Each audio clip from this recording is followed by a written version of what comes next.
李东互伫联名公布，今年3月底到4月底，台湾的各高中生食食习惯的调查，有35%学生因是伫外口食暗顿，而且有超过一半用点心甲饮料来代替暗顿。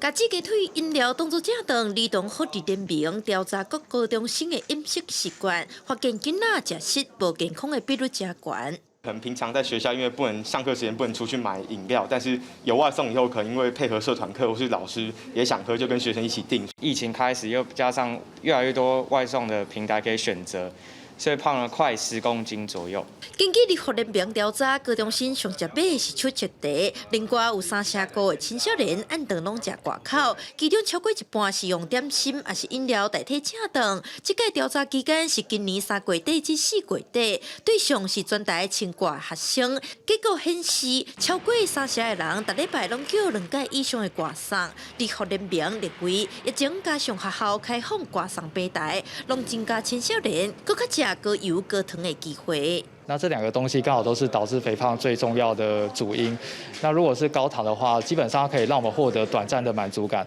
而随之来可能会有注意不集中而且嗜睡的情况发生。营养师表示，教育世界到学校做体位教育的经验，发现台北市学生大口肥的比例较高，建议家长要提醒囡仔避免高油高糖的食物。挂送平台嘛，应该主动标示热量、糖分等等资讯，让学生做判断。记者陈国伟台北采访报道。